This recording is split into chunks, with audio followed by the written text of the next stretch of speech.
about living in the moment is really important in terms of my life philosophy. We spend too much, as kids, we're always living in the present, but as adults, we're always worried about the future and dwelling on the past. And I think it's good to enjoy what you're doing, and that's determined as a CEO.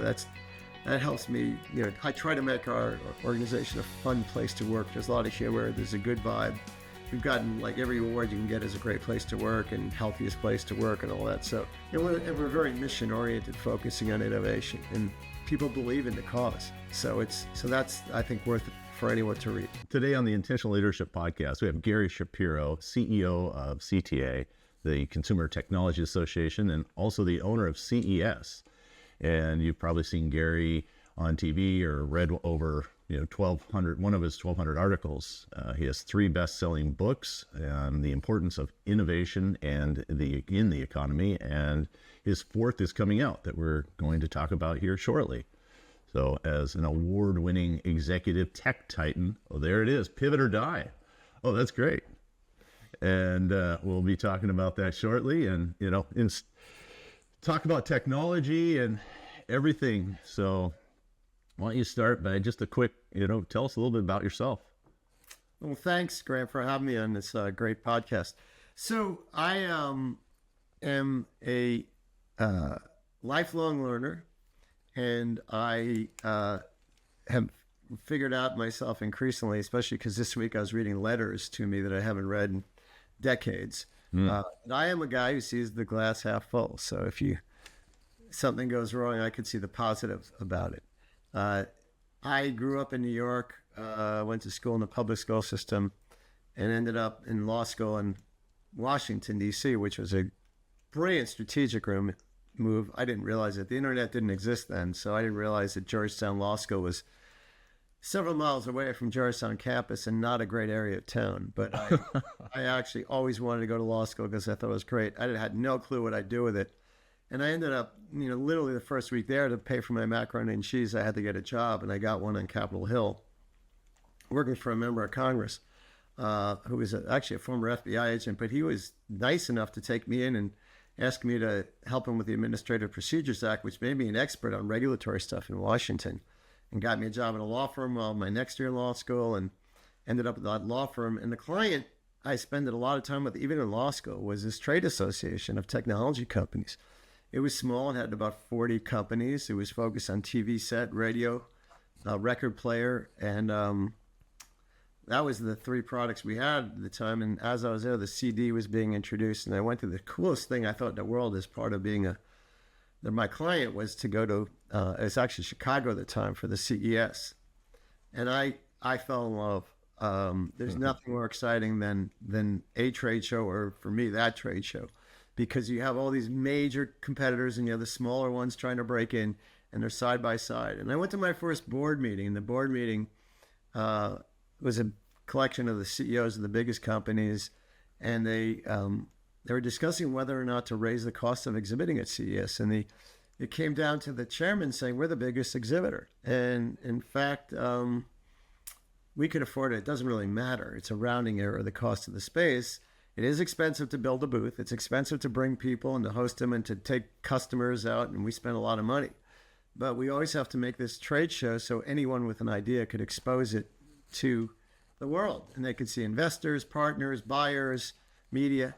And that philosophy just grabbed me big time, because I've always been a big believer in big companies, but smaller companies and entrepreneurs.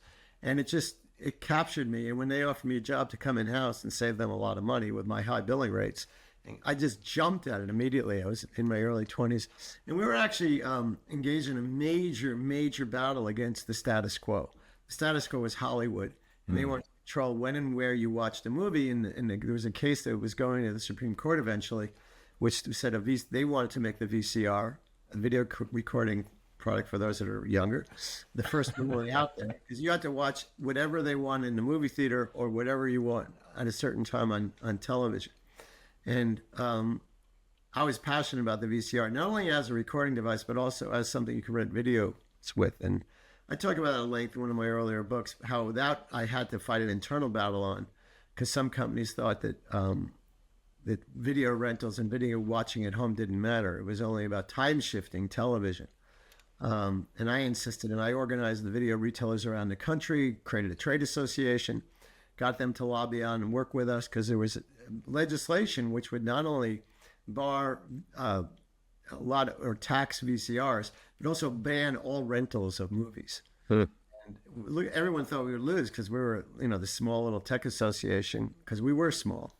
And it was me, and we were fighting Hollywood and Jack Valenti, the Motion Picture Association, and the Recording Industry Association spilled over to music as well. But I ended up heading the thing, getting the job, working. We went to the Supreme Court. It was argued twice. We won by one vote, and that set out basic philosophy that innovation is good, that the U.S. succeeds in part because new people could approach old businesses and fight them without the old businesses shutting them down. And my whole career, since I've been heading this association now, involved for a few decades, has focused on the fact that we want to see innovation make the world better. And we have to mean some little prickly to some people, I imagine, because we're taking on old established industries and we're fighting them. I'll tell you something. Today, believe it or not, we're in the middle of a battle with radio broadcasters who have convinced Congress they are so important that every car sold forever in the future must have an analog AM radio in it, even though it interferes with electric cars because of the batteries and the radiation and all that, and costs a lot more. We're involved in this battle. So it's like we're celebrating as an organization our 100th anniversary when we started as a Radio Manufacturers Association. And just recently, Congress actually, through a House committee, overwhelmingly said this is going to be a law. And, we'll see what happens when it goes to the House floor and the Senate. There's the two unlikeliest people in the world getting together, Senator Ted Cruz, a conservative Republican from Texas, and Ed Markey, a totally left-wing liberal from Massachusetts, have gotten together to push this because they're so supportive of radio broadcasters because they give a lot of free airtime. It's one of the ways of getting around the laws of political contributions. You have a member of Congress, do a public service announcement, you put them on over and over again. It's kind of should be illegal, but it's not. And we're getting killed on this one, to be honest with you.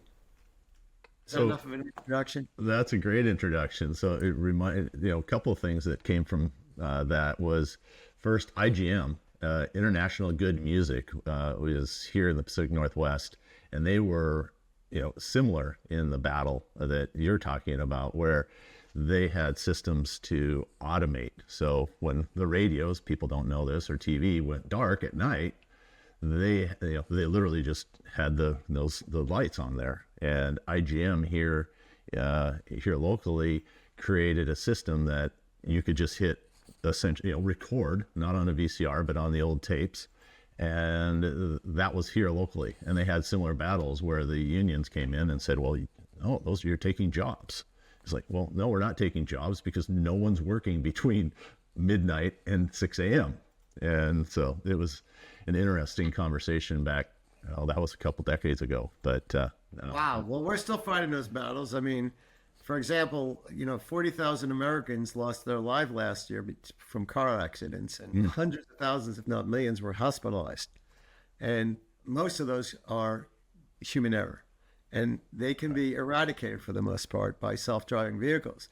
Who's fighting the self-driving vehicles? Only two groups, and they've managed to stop them in the U.S. They convinced Biden he should only go electric and drop everything. The rest of the world, China and Europe, are beating us now in self-driving vehicles. And why? Trial lawyers, because the number one lawsuit filed in the country is for car accidents. They don't want this to happen. They are the carnage industry, and they make a lot of money off people dying and getting hurt. And the second one is the unions. They have determined that it's a lot more effort to create an electric car. There's a lot less replacement parts business, and the unions are fighting self-driving cars. So we have those two. That's our battle. And the legislation in the House passed about 6 years ago, almost unanimously, now can't even come up for a vote, despite the fact that both committee chairs, Republican and Democrat, want to see it. And, it's important. And it'll, by the way, take a lot of pressure off our healthcare system, where we have a shortage of doctors and nurses and hospital beds and everything. And we could save, we all know people that died in car accidents. This is just, it's a weakness in democracy. I don't know how else to say it. We have to accept the fact that innovation is who we are as a country. It's allowed our economy to succeed. Look at the internet, look at artificial intelligence now, look at all these great things where the U.S. is a leader. And we're just engaged in this global battle, and we only focus on military battles. It's a battle for our way of life, in a way, as to which economies survive. And China they're going full blast, and they don't have privacy concerns with AI, for example, the way we have. They have billion people databases. They have all their health information in one registry. They have they just, privacy doesn't matter. In Europe, the only thing that matters is privacy. So Europe has no innovation in terms of creating major companies. They have, counting the number of unicorns, you could do it on one hand. It's just, and the U.S. is dominating, but we balance privacy, we balance human rights, and we should. But we have to always try to fight, and that's my job. This is what I lose sleep over. If I don't do it right, and if I screw up, then we'll choke off innovation that'll benefit humanity, and it also will hurt our own country because we are such a leader in innovation. No, I agree 100%. That is what I think is the fabric and what has created the United States, why we are as strong as we are, and people coming out and saying, well, people should be limited on their income, or they shouldn't do this or shouldn't do that. Then what would the incentive be? The money in of itself is just a measuring stick. At some point, if you have enough, you don't care, but it's a way of saying, you know what, I did it right this time, or I screwed up. And so I agree that we need to continue to innovate. Clayton Christensen. Absolutely. The innovator's dilemma. Yep. And Graham, I agree with you. I don't know if you verbalize it, but your comment about limiting income, it's like, it's when, the fact that Bill Gates is rich, does that bother me? No. Look how he's made the world more productive for, zillions of people, and it's worked. And look what he's done with it as a philanthropist. I mean, and arguably he's doing better than the government could ever do with some of the money he spent in terms of eradicating unpopular diseases in unpopular places. So I just, I'm totally with you, and I think it's something that we just take for granted. Mm-hmm. And as we hear our politicians fight and try to, rich people are now the enemy. I mean, you could hear that in our politics. They're bad, and I'm like, well, I understand some people made money in ways they shouldn't have, or you could have legitimate arguments over inherited wealth. But when you're talking about limiting income and even in our own organization, where we're very much focused on diversity and inclusion, and I personally value the diversity of the U.S. as one of our secret strengths. Mm-hmm. We've done a lot of things, and there's real issues involving funding. That's why we created a $10 million fund to give to funds that invest in diverse entrepreneurs, because you definitely give money to invest in people that look like you. I don't use the E word, the equity word, because that implies certain things that I just think are not the way we should be. To a certain extent, everyone should be given the chance. I agree with that. But to make everyone equal that's the definition of socialism. My wife and her parents escaped a communist country. And, they talk about how the government having all the answers is very dangerous. And they, all three of them are my in-laws are productive doctors. My wife's a productive doctor. They work their butts off. And that's what the U.S. offers so many people, is that we attracted the best and the brightest, and they create a lot of companies, and they do a lot of great things. And it doesn't mean we should open our borders, but it means we should figure out who we want here and attract those people.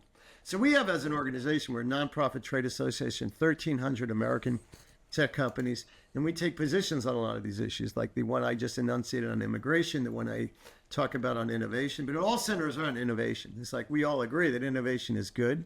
We don't oppose the government having rules, but we want to know what those rules are, and they should be a balancing test to promote innovation and respect other rights as well. And 80% of our companies are smaller. We produce CES, the largest innovation event in the world. And we get over 1,300 or 1,400 actually startups there. We still make it so they're comfortable there. Shark Tank does tryouts there. Mark Cuban walks around. He's there almost every year. And Mr. Wonderful's there. And we also have the CEO and team from Walmart and other places around the world. We get 45,000 people from outside the United States the last show we had. And they're there because they want to do business. And they want to buy stuff, and they want to sell stuff, and they want to meet customers. And the big and the small, as I say, we have the small companies, but the small companies feel that they just need a chance, and they don't need a handout. And they need a free market, and they need rules just as much. They don't need patent trolls. We oppose those. And they don't need our government trying to stop big companies from buying them, which is one of the tragedies of the Biden administration. They put in this young, FTC chair who has no business experience in her life. She's in her early 30s, and she's gone around the world and convinced other countries to sue U.S. companies for all sorts of things. But the one that I particularly at home was a great company. I got to know him years ago called iRobot. 3 MIT engineers started it. They created the Roomba. Very popular, but a very competitive business. The Chinese jumped in, copied them. They tried to pivot a lot, but they finally, with their 900 or 1,000 employees in Massachusetts, they convinced Amazon to buy them. And there was nothing in U.S. law the FTC couldn't stop them. So the FTC literally traveled to Europe, convinced European officials to block the merger. And when the day that happened, then they laid off 300 people in Massachusetts.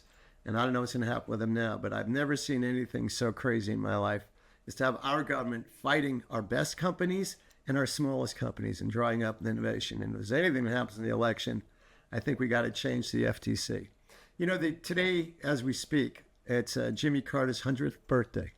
And although he doesn't get a lot of credit, I think as a president, he'll do better in history because he actually did deregulation of airline prices. He did all sorts of things, and including creating the antitrust standard I've operated under my entire career, which is what's best for consumers. And competition is best for consumers, not saving old business models, broadcasters or the motion picture industry or, the trial lawyers trying to make a lot of money off of people's tragedies, or even unions trying to fight, as we are with this dock strike, innovation. It's just, and that's the battle in the U.S. And it's the battle, I don't want to say it's the force of good and evil, but it's to me so obvious who the good is here. And that is moving us forward as a country, being competitive, allowing entrepreneurs to compete and to get into the marketplace, and making the entrepreneurs the international heroes. We're here, we support the underdog. And then once you're successful, we eat our young, whether you like him or not. Elon Musk, he's put everything on the line multiple times. And now Tesla, used to be the car to buy, and in California is dying because, he's just because of him, and they don't like him for some reason. And the innovation that he's come across is phenomenal. So it's unfortunate that we do that here. Absolutely. I'm not sure he'd be my best friend. Right. But when I read Walter Isaacson's book about him, I realized this guy is like superhuman. Well, he's better than any other human alive that I'm aware of in some ways. In other ways, he seriously has some issues. He can use some help. Yeah. He's brilliant. He's definitely brilliant. Well, on that, so what personal challenges have you overcome as a business owner, entrepreneur? Well, I'm not a business owner or entrepreneur. I want to make that really clear. So I don't want to be a fraud. I am working for a nonprofit trade association, which is a special non-governmental organization which allows competitors to get together and do things that are legal. Mm-hmm. One of them is to petition government, and another is to have a trade show. Third is to promote an industry. And what we do is we create a lot of new industries. Like I was very proud that we created the concept of home theater. We did something where we defined what a home HD TV is, high definition television. We fought hard to make the internet legal. I was part of the effort that in the state of Virginia, ironically, where we got the world's first internet laws, so you could do commerce over the internet, so you could have electronic signatures. So we do a lot of things which standardize things, as we do today in healthcare, where we have 30 different standards in just a few years, whether it's measuring a step for health purposes or measuring brain waves or sleep. So consumers can make wise buying decisions about a product. And if you get enough companies together, people have confidence in a new category of products. That's one of the things we do. But what we do is with the CES, which we own, we try to make it so that anyone with a good idea can expose it to all these potential people, whether it's their first customer or buyer or investor. We had 5,000 media that come to the show. They write about it. So that's our job, is to promote innovation. So we have membership dues. We have CES revenue that funds us, but we don't, I don't picture, I'm not smart enough or tough enough to be an entrepreneur, I don't think. But I respect, admire, and I hold them, I pray to their altar. Yeah. Well, I think you are in your own way. I think you're standing up for them. You're running a business, whether it's a nonprofit, it's still, you're still CEO. You still have to make decisions. You still have to, decide what the dues are, how many people, what we're going to do, whether we're going to hire or fire. That's still all true. I just don't want to share the equity, Graham. You don't understand. No, it's actually, I have no complaints at all. We're doing fine. And the mission we have actually is gratifying, frankly. It's amazing that that what technology is going forward in a free market system. It's going to solve the world's biggest problems, whether it's healthcare, it's access to food, clean air, clean water. A lot of optimists believe it's going to be energy as well. We see it with generative AI. We'll see it with quantum computing. We have issues, for example, like I've been screaming about, and we'll be talking a lot about CES, is we have a lack of energy to fund to provide what we need for electric cars, for AI, and for quantum. We need electricity, and we're in a crisis situation at this point. And it's just, what do you think that the best thing to do? Well, the best thing to do is I love what Microsoft did. It started the 3 Mile Island nuclear plant. To me, since I've been a kid, nuclear is the answer. I know there have been tragedies around the world, but everyone who goes into a coal mine gets black lung disease, and there's a lot of issues with climate change from biofuels that people believe in. I don't know, but I do know that nuclear will have risks, but we've never had a death in the United States from a nuclear accident, and we're very careful, but system is built against it. But I think now what about Idaho? I thought there was one in the mid 70s in Idaho. 2 or 3 people died. But let's say there were. I may be wrong. I mean, yeah. But the thing is, that compared to other fuels, no question. Yeah. It's a good way to go, and I think we'll get to hydrogen at some point. Mm-hmm. Solar and wind are great, but they're so limited in terms of what they can do, and they have their own issues. So we're in a situation where I think even the green people are starting to recognize we need nuclear because it's cleaner and safer in many ways, but there's some issues to deal with. Sure. Well, there's risk inherently to any of those. You're going to you're going to lose more lives with somebody climbing up, changing the fan on a turbine or something. So I mean, Absolutely. There's risks no matter what you do. And they kill a lot of wildlife too. I mean, and they're ugly. Yeah, there's the people in the liberals in Hyannisport who took that position. They opposed it in Massachusetts because they wanted, it was not here. We love it. We won't win, but not so I could see it. Right. Yeah. So how do you inspire entrepreneurs that you're now, in your trade association? How do you get behind them and support them? Well, it's pretty easy since they seem to dominate our organization. Our chairman has a 5-person organization. The chairman before her, he was a serial VC and investor, and now he's helping Bill Gates out, but he also has his own portfolio of companies. He's an African-American PhD in material science, and he's invented some really things. Actually, even the name of his company, Material Impact. And, what he tells me and how he's helped mentor and guide me, he says, this is the most important board he's on, and he's on some major boards. He says, because he got out of the VC world working for heading a big VC because he doesn't want to listen to 50 internet ideas. He wants to have a material impact on the world, and that's what he's doing. He has a product he introduced at CES a few years ago, which is now 300 places around the world. It takes water out of air using solar power, and has people drinking clean water, which is because there's humidity in air. He had another one I was talking about yesterday when I saw the football helmets these kids were wearing, the new ones, that detects whether or not you've gotten a concussion. And while he couldn't sell it in the U.S. to football teams because of lawyers and product liability laws, there's a thing there. He was able to sell it to the U.S. military because they needed to be able to figure out if someone had a concussion from an IED. So it's not right all the time is the point. And it's, right. Sometimes you have to do it.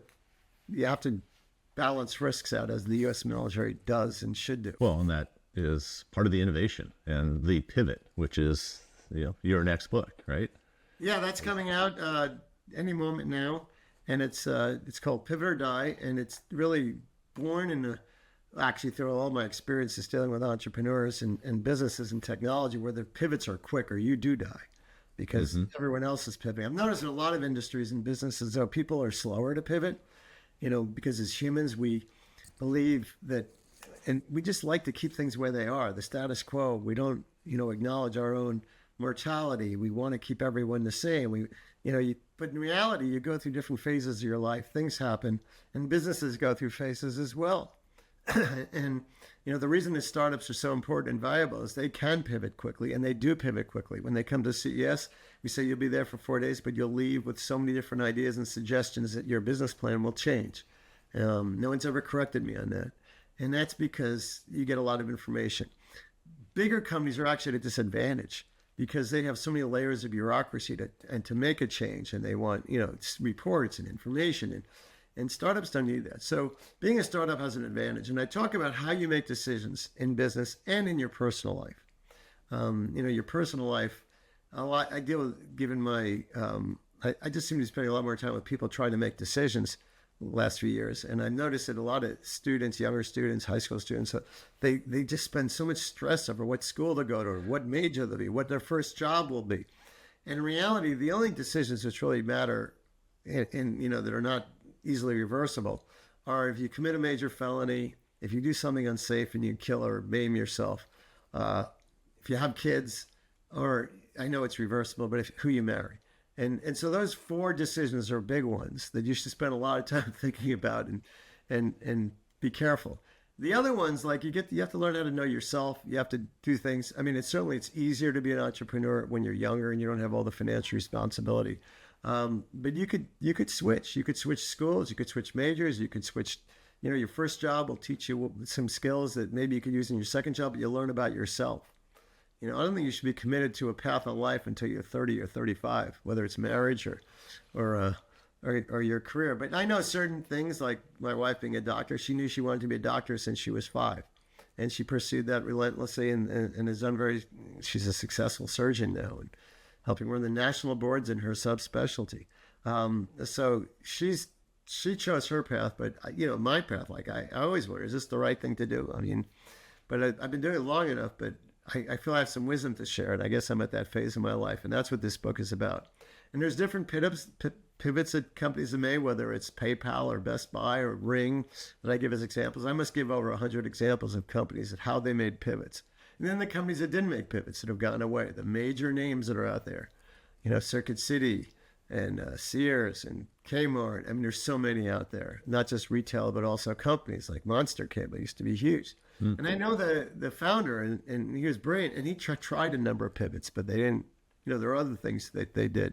So there's a lot of issues that I talk about in the book, and hopefully they're instructive. So is it, when you were doing the research and looking at the book, were the pivots tied at all between the personal life and the professional life, or were they separate? I think I handle those separately for the most part. I mean, to be an entrepreneur, you have to be willing to make a commitment, and you have to have an open mind, but you have to have a fierce determination. The fierce determination is because everyone's going to tell you no around you. You can't do that. But the open mind is actually, there's a lot of people with a lot of experience who could give you valuable information and tips, and you shouldn't be reinventing every wheel. You should be just reinventing the wheel that you could reinvent with your passion. So it's a unique set of characteristics, and it's tough because I've watched a lot of entrepreneurs. Obviously, many of them fail. And what sets the United States apart is that we have this attitude in the United States that it's okay to fail, and that's other than Israel, which also has it. We are unique. I've gone around the world. I've talked to government leaders around the world. They all want to know how to recreate what's in the U.S. They're all jealous of us, and I get it. And ironically, we're trying to destroy our entrepreneurial system. It's you can't make this stuff up. So government is the way our government was set up is really good. With the Constitution and separation of powers. But people forget it's just a young democracy that's an experiment, and we don't have this God-given right to be the best in the world. And I think.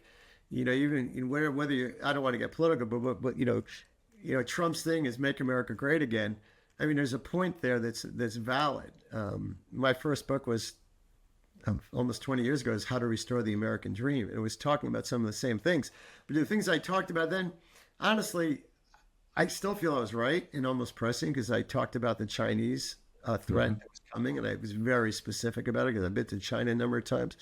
But I also talked about the importance of highly skilled immigration, the importance of reducing our deficit and debt.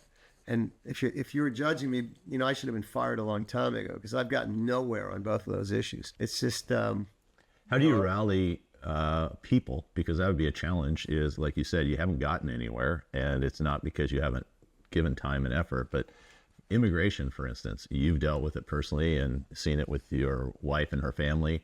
We're dealing with it with our hope to be son-in-law down the road, who's from South Africa and is having challenges 3 years later trying to get live here legally.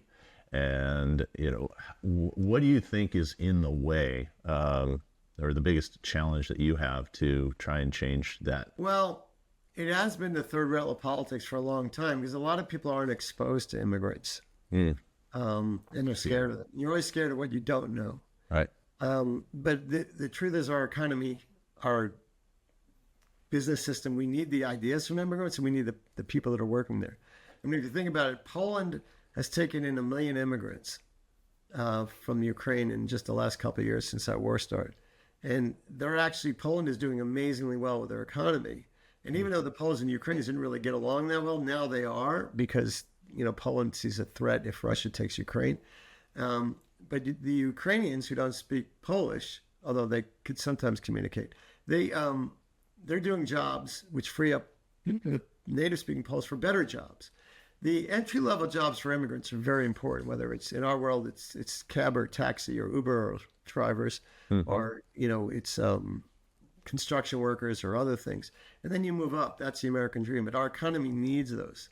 And I just think that there's been in a sense, a populist sense that immigration is bad. But, to me, it's where they're from and what their attitude is. And whether, I believe that when I look at Hispanic immigrants, some people see gangs. I don't see that. What I see is incredibly hardworking people, very religious, very pro-family, very pro-American, and appreciative of it. That's what I see. And I see some of this, like our whole medical system, believe it or not, has been fixed in the number of doctors we could train for over 20 years now.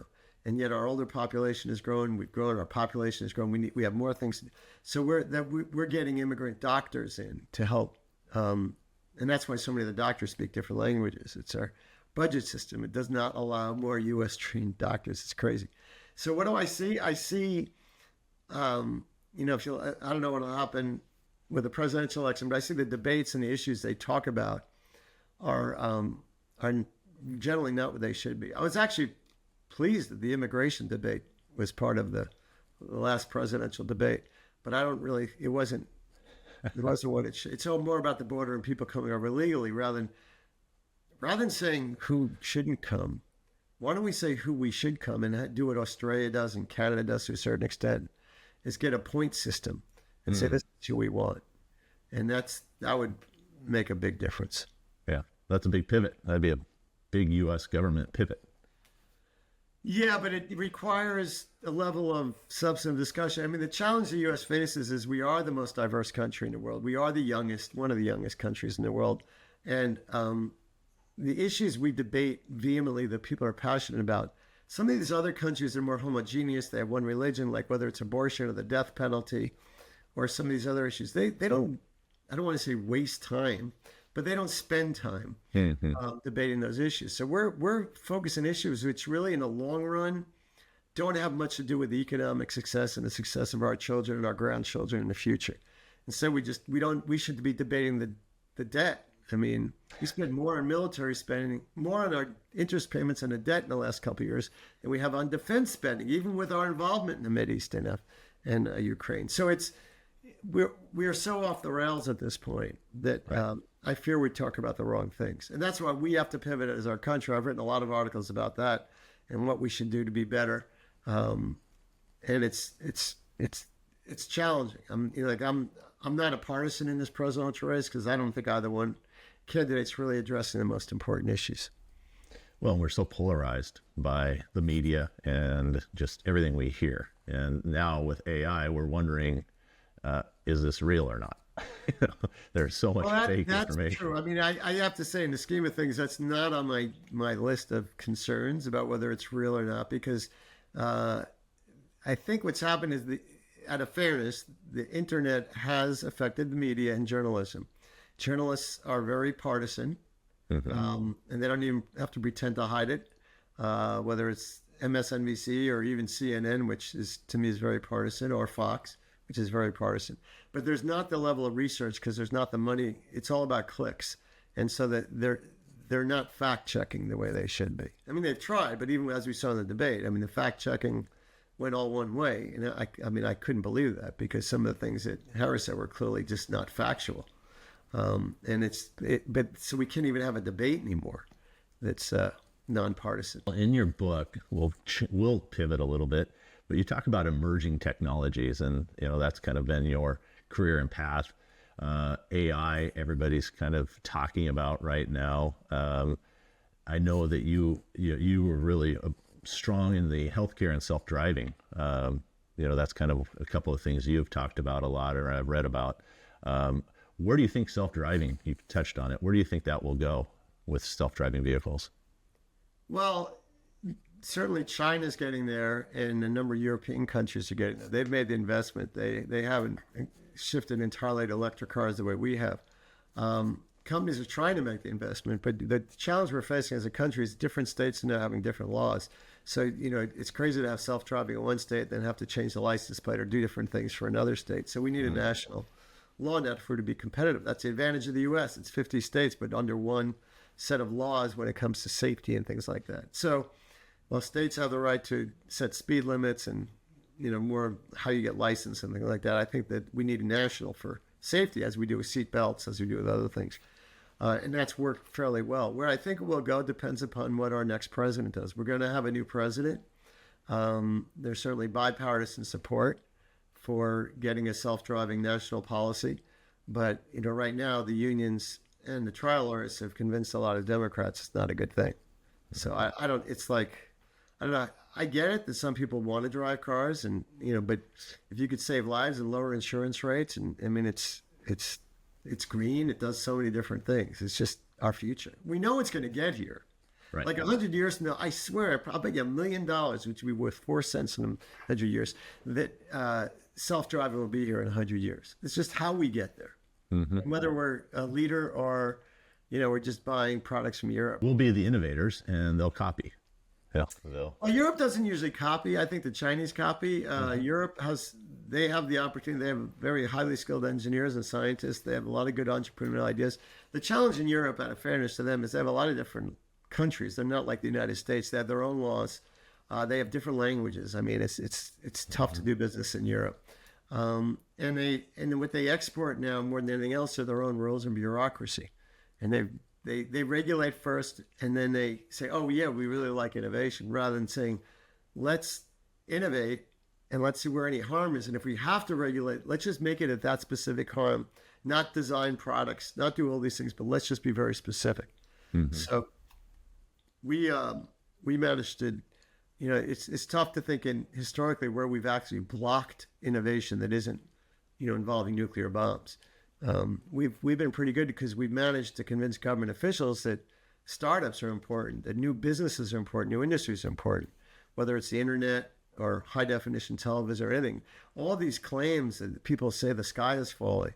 There are certain parts, like the internet is a tool like others, and it's done some things that are difficult, but we have to deal with them separately, one by one, rather than just block all innovation. And what about innovation in healthcare? Where do you see that going? You've mentioned that we don't have enough doctors. I think there's topics about telehealth and, talking about 50 states and the different rules, and then also pharmacies and the 50 states and shipping and everything. Where do you see that going? I think we're going to end up in a healthy place because, first of all, during COVID, we saw the benefits of telehealth. We saw some of these rules affecting just doctors state to state were really unnecessary. I think Congress is there. There's things that one of the big issues is mental health now. What does that count as? Who pays for it? Certainly, we pay more than any other country. It's absurd by a factor, sometimes of tenfold. For example, some of those Ozempic drugs and others, we pay 10 times what other countries pay. It just makes no sense. Our pharmaceutical lobby is the largest lobby in Washington by far. They are innovative, but it shouldn't be only on the back of American citizens. So if the simple solution is just allow us to buy things in Canada.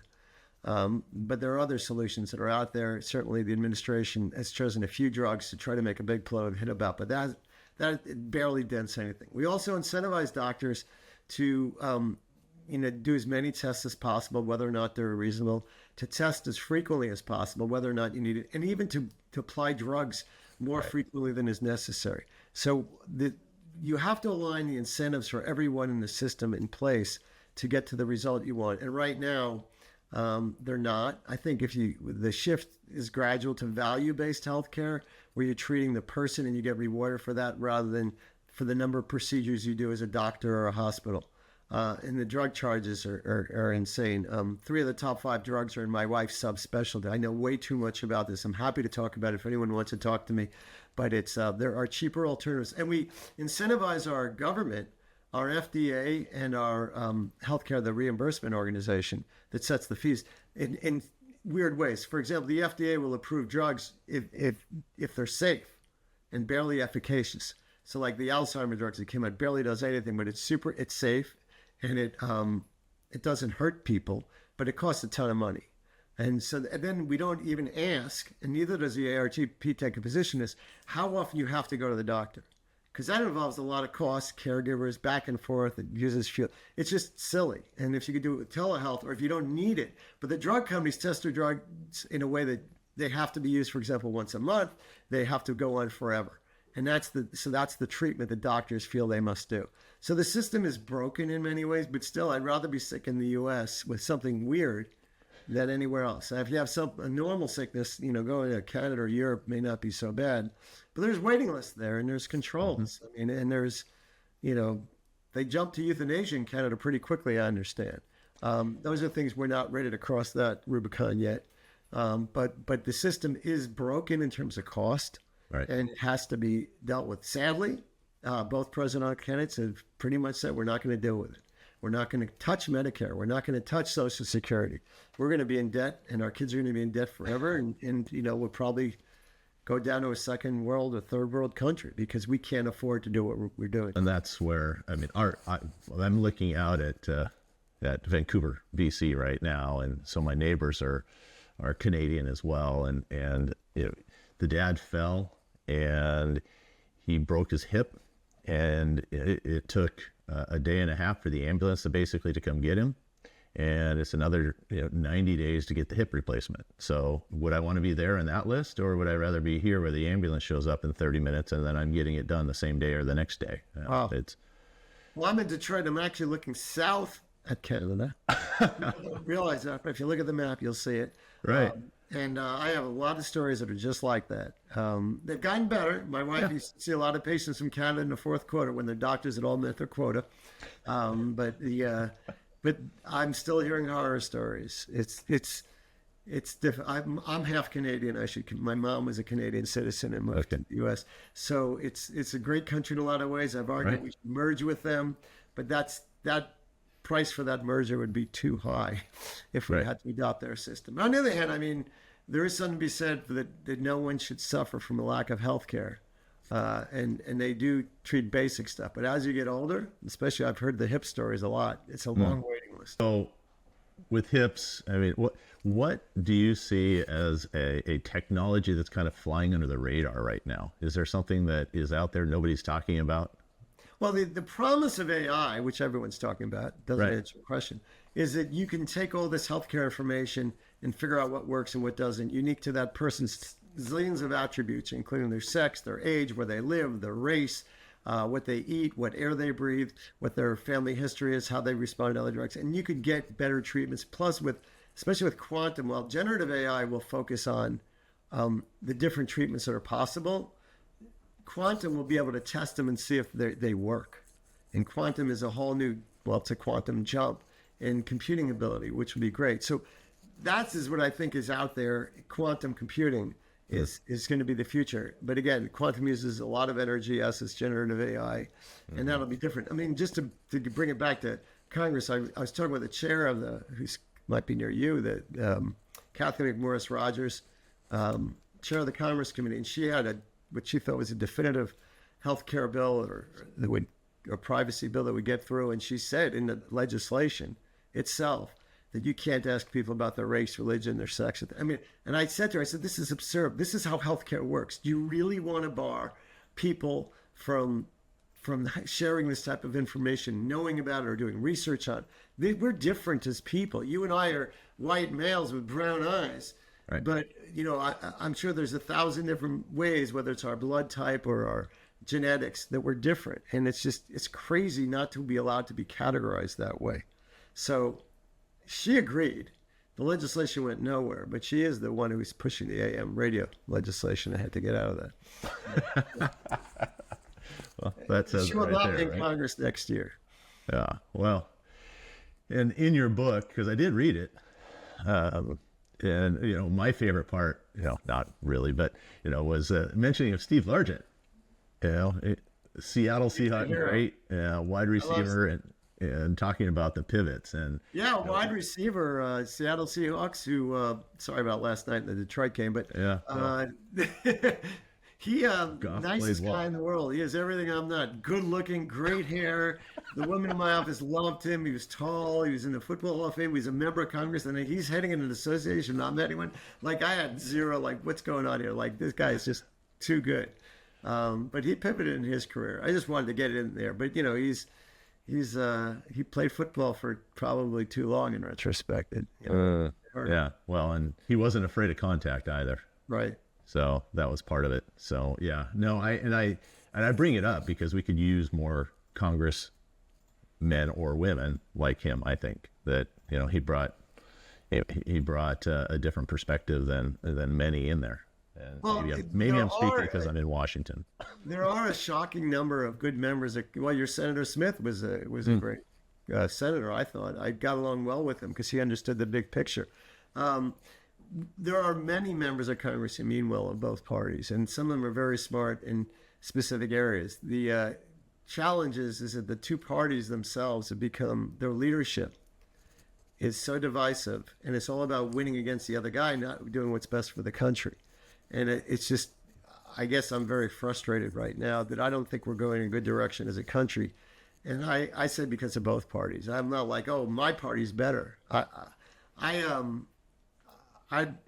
think there's an advantage to a party that's in the middle. Mm-hmm. And that's why we're a big supporter of something called No Labels, which is a group of Republicans and Democrats. It's called the Problem Solvers Caucus that works in the middle. And they have had some great leaders, members of Congress. There's going to be a third party if Biden ran against Trump, and a third ticket. And that ticket was going to be a Republican and a Democrat from the middle. And we were on over 20 ballots. What we couldn't do is we couldn't find leading Democrat and Republican willing to incur the wrath of their party and the threats, especially from the Democratic Party and the dirty tricks they played. They even put up fake websites. They did everything. Democrats who say they want everyone to vote, they really don't want everyone to vote. Like, there's a great editorial today in the Wall Street Journal about that in terms of union leadership. Same thing with the unions. Their workers may support Trump, but the leadership is supporting Harris, and it talks about how at least one union said we're not taking a position on this campaign, which was kind of interesting. Right. Yeah. Well, all right. So something more positive. Any health hacks you're seeing or doing or taking advantage of because of being immersed in the tech world that you personally are doing? Health hacks? Is that what you're saying? Yeah. Well, I have a philosophy that about health is you should do everything in moderation. Not everything. Sure.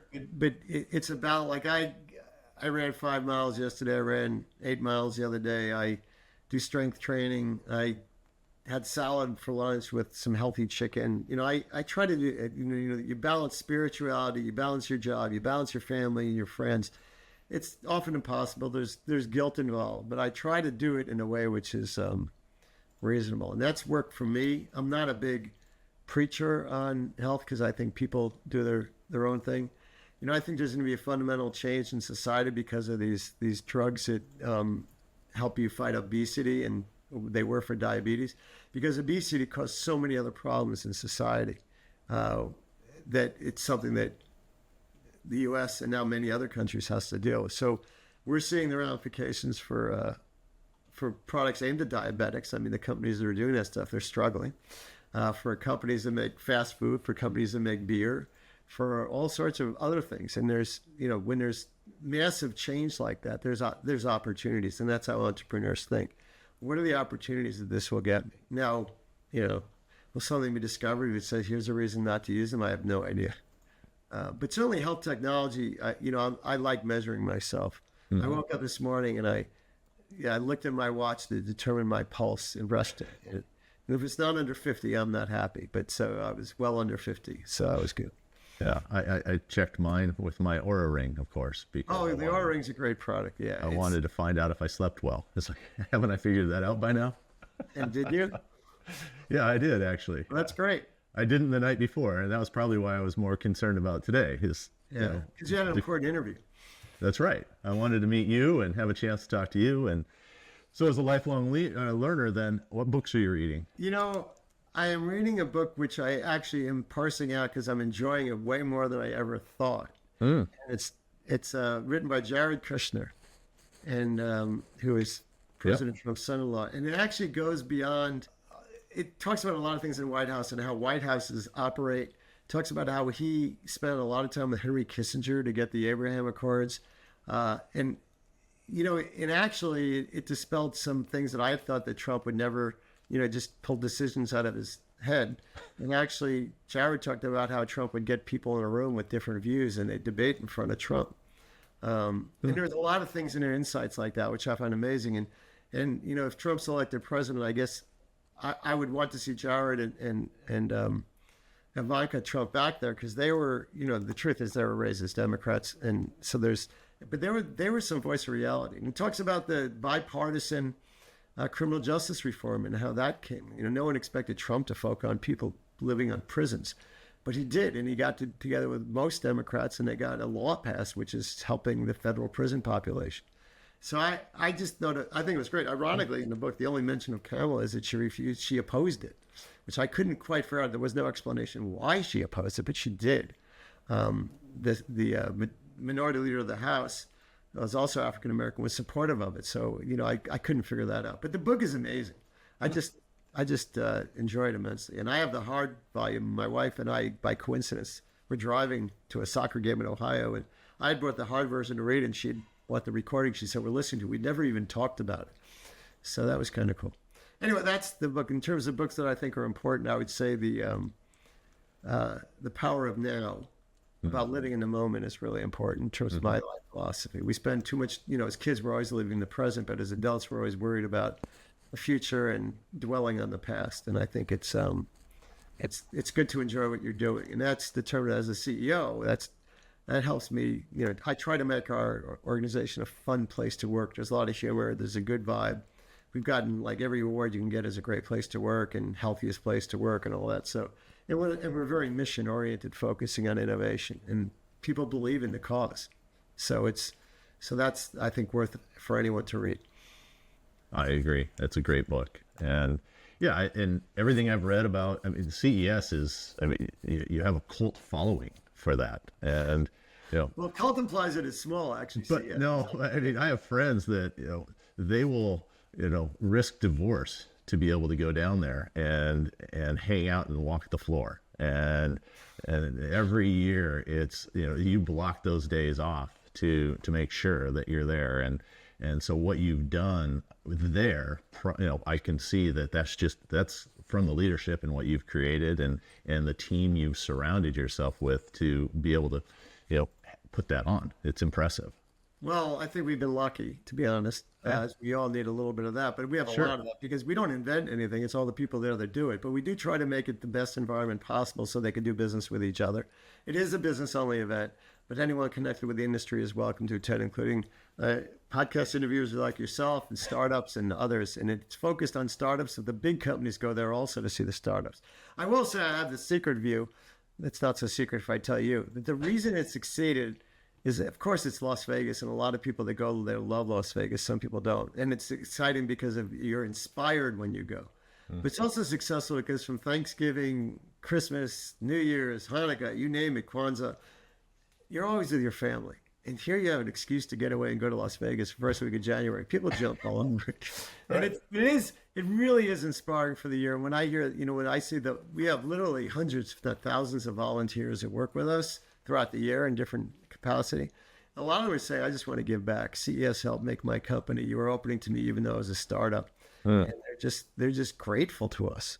But to me, I'm just blessed with I have this amazing job I fell into. Did a lot of lucky things. We survived COVID, and which was tough. It's a big pivot. And I talk about that in the book, obviously. But it's we're in a good place right now. Every edition is new. We do different things. We've had people come from around the world, and they're so grateful that we're doing it. I'm the luckiest guy alive. Serendipity, you had mentioned that. My favorite word is serendipity, because that's the joy of discovering. The problem with the internet, and I am the paid cheerleader for the technology industry, but the problem with the internet is it's like you're usually directed places. It's the joy of discovery is rarely there unless someone suggested something to you or electronically.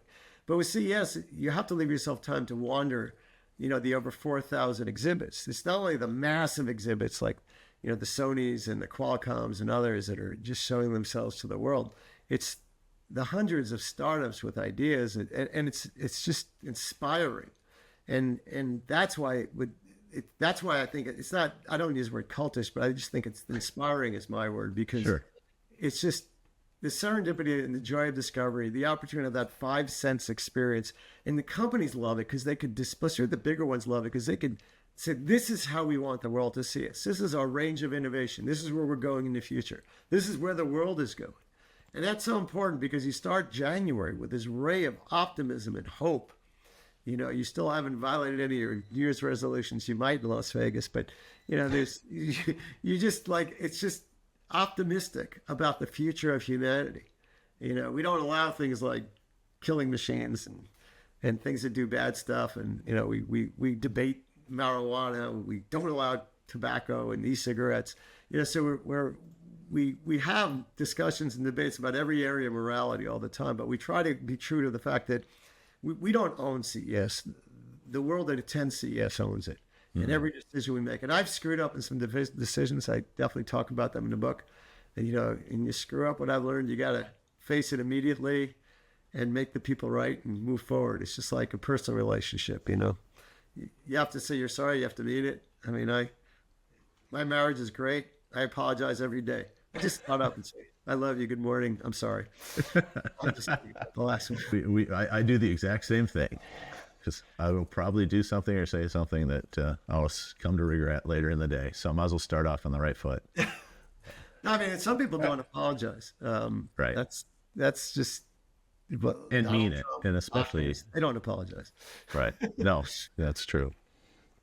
Well, I really appreciate you taking the time today. And I look forward to, sharing the book, and especially with our audience, and getting that out there and making sure that all entrepreneurs realize that, entrepreneurs are going to change the world. Entrepreneurs are going to fix all the problems. They're going to fix the budget. Entrepreneurs are going to fix the healthcare system. Entrepreneurs are going to do everything to make this world better. And if we can get out of the way and just put the guardrails up and let people go and be innovative, then we will continue to thrive and succeed. But if we start putting up roadblocks, that's when we'll have our issues. That's true. And that's why, the federal government, they mean well, but it's death by 1,000 cuts sometimes. Right. And there's so many different rules and regulations. I know you're trying to close it, and that was it. No, but I will say, when okay. Trump was first elected, I was asked to testify before Congress about some immigration issue before the Senate. And the senator asked me what I thought about this proposal that would Donald Trump put into place immediately, which would get rid of 2 rules for every new rule. I said, you know what? It's a blunt instrument, but it is so necessary. You have to prioritize which rules are important. And no one could know or follow all the rules that the government has created at every level, not the federal, but the state and even local. And all libraries are full with these volumes, and some of them are so outdated, some of them are unimportant and unnecessary. And I respect any government official that's willing to take the time and look at some of the stuff that's there that's just unnecessary. Reading today about how we got rid of, during the President Carter, the rules regarding, it's hard to believe, but they regulated every route, the price you could charge for everything. And just by eliminating the guy who headed it, Khan said, get rid of me, fire me, and get rid of these rules and close down this agency. And Congress and the Carter administration did it. And all of a sudden, the price of air travel went down. So now it's like a regular thing Americans do. It's half the price. It was just like, why did we do that? And someone had the nerve to ask, why are we doing that? I try to do that in my own organization, get rid of reports we get. But it's like you get these reports, so they must be important. I'm getting these reports, but some of them are just not necessary. Anyway, I'm sorry. You were trying to. You had a great close there. I would keep going. I was just trying to be respectful of your time. Well, that's why you have editing, I assume. But That's exactly right. We can make this work. If I can leave one message, is I was just going to say. You can't take any of this stuff for granted. You got to hold your legislators accountable for these things, whether it's rules that are unnecessary or the fact that small business is really important. Not necessarily small business with handouts, but small business so that large companies could buy them and invest in them, and you'll get investors, or other things which are just we're not only not doing the right thing, we've gone in a U-turn reverse direction now. And it's really tragic in a way, and it's harmful. I think a lot of Americans think about startups the way they think about apple pie. In a way that it's great, but they'll never do anything to help it. They won't eat it. Sometimes they really buy it or make it. But entrepreneurs are not apple pie. They are apple pie that we all believe they're great. But they're apple pies. You can't start killing all the apple trees and expect to have apple pie. And that's what we're doing right now. So my advice is to, focus on what's important. Get that business going. Go for it with the idea. Test it out at the most efficient way, which I think is a trade show, whether it's ours or another industry that's maybe more specific for the startup. And listen. Listen to input you get, but have your passion and your belief, and know what your weaknesses are. I mean, I have a lot of advice for entrepreneurs. I just came back from France, where we were partnering with the Entrepreneur Association in the country there, thousands of entrepreneurs, and I was giving advice to entrepreneurs. I just a lot of it is in the book, but it's just what I kind of do, because I've seen so many succeed and fail, and I've seen a lot of great exits and a lot of people. I've seen a lot of serial entrepreneurs. A lot of them are on our board, and it's exciting. And I guess by definition, I'm dealing with the most successful ones that have made it. But it's worth a try for any American. I agree. I think that there's so much to be. I don't think every American can be, I guess, an entrepreneur, and should be. I mean, some people should just be an employee. But if you are wired and feel called, and that you have a mission that you're going to go die on the hill for, then you should be an entrepreneur to go try it. Absolutely. Totally agree with you. And I want to thank you for taking the time to interview me. This is more than people usually allow me to vent. I like free form. That's more fun.